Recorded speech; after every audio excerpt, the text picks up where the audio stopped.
Hello and welcome to On Leading with Greatness. I'm Jim Salvucci. This week's installment, bullies just gotta bully when cruelty is the point.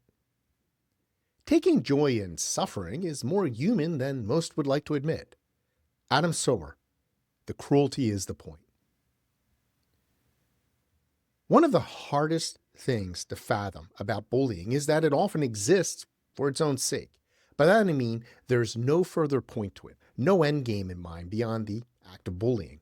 Sure, plenty of bullies indulge in their loathsome behavior to get ahead, maybe by pummeling the potential competition into submission. Sometimes they just want to cultivate a reputation as a real toughie, and for the record, they ain't. Or maybe they just want to intimidate people to get their way. But much bullying, even the vast majority of bullying, serves no real purpose at all. Think of the schoolyard bully. After he has successfully terrorized all his peers into submission, he really has no reason to continue bullying on a regular basis. Sure, he might have some mopping up operations from time to maintain appearances and discourage upstarts, maybe clobber a so-and-so or shake them down, but that effort-filled day-to-day bullying commitment to establish his bona fides, that's really not necessary anymore. The highly effective bully, while keeping an eye out, is otherwise free to rest on his laurels or his nettles, whatever the case may be. Nonetheless, I've never known of a bully who's gone into semi-retirement voluntarily. They just gotta bully all the time. It's like those weirdo billionaires who inherit gazillions and then spend their lives toiling to make gazillions more. Why? It used to be that the mark of wealth and social status was practicing conspicuous leisure, meaning lazing about, not having to work. Now we witness the super wealthy toiling away harder than anyone to gross more money than anyone ever. It's like a pathology. No, it is a pathology. And they're the infected. Bullies are the same. Even when all their victims have had enough and are sufficiently cowed, bullies just can't help themselves. They're addicted to bullying the way billionaires are addicted to greed. As Adam Sower noted in The Atlantic, the cruelty is the point. They enjoy viciousness. Bullies bully because they're bullies. They're just plain mean. Let me give an example from my past. It'll seem minor until you contemplate the implications. The last college where I served as a vice president in charge of academics always seemed to be in financial straits. It sat in one of the most impoverished counties in the country and fully embraced that region's well-earned scarcity mentality. From what I could tell, though, while the college had pronounced and real limitations, it also had more resources than it let on. In fact, I personally identified many areas where we just threw money away for no reason, including for the president's relentless travel. As you might expect, salaries at the college were disgracefully meager, lower than they needed to be, although the region's modest cost of living offset some of the pain of our parsimonious remuneration. Meanwhile, though, both faculty and staff were heavily overworked. It turns out that our scarcity mindset meant we habitually understaffed in almost every area. So everyone was underpaid and overworked. For the staff in particular, one tiny tidbit of compensation was the lengthy holiday between the fall and spring semesters. 2 weeks with nothing happening. Virtually a paid vacation. The college officially closed during that time, although everyone was to monitor communications in case they were needed. We were therefore on call, which is to say, off. Soon after I started at the college, I found myself awash in its wonderful and woolly bullying culture. Although I was a C-suite executive, second to the president, my fellow vice presidents and the president herself loved to deprive me of information and then passive-aggressively spring the news on me in a touching attempt at schoolyard gotcha. For instance, as I approached my first winter break there, in the middle of the leadership team's weekly meeting, someone asked each of us who we assigned to staff the phones over break. Everyone else was prepared and named the lowliest employee in their area who would be forced to show up every day to sit around in case someone called the school. Since this was the first I'd heard of this absurd practice, I took a pass on naming a poor soul for such miserable duty, which visibly annoyed my colleagues. Later on, I privately asked the president about it and wondered why we needed to have people on hand at all. As under-resourced as we were, we still had the capacity to forward the occasional phone call to staff over break. I had also made a little side inquiry to learn how many calls were fielded over the break in years past. The answer ranged from 0 to nope, that was it, 0. Years of people sitting there for hours every day and no one ever called. Although I reported this statistical goose egg to the president, she remained unmoved. Since there was no point to the holiday staffing scheme, I can only conclude that the VPs and president and their despondents amidst the relentless giving spirit of the holidays just had to indulge their compulsion to punch down, way down. In addition to requiring staff members to sit in offices all day, every day over break, we kept the administrative buildings on campus fully functional. Heat, lights, water.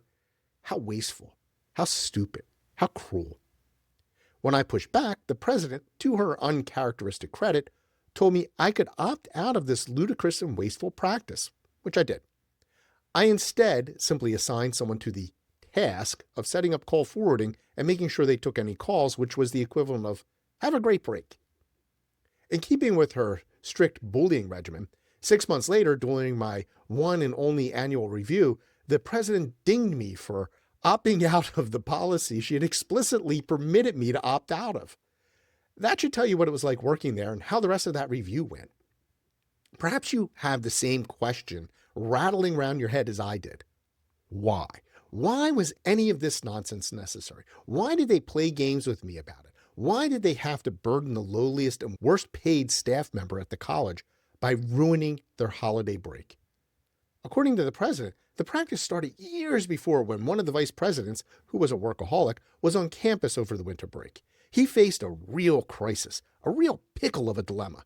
What disaster befell him? You guessed it, the telephone rang. Worse still, being alone, he was forced to answer it himself.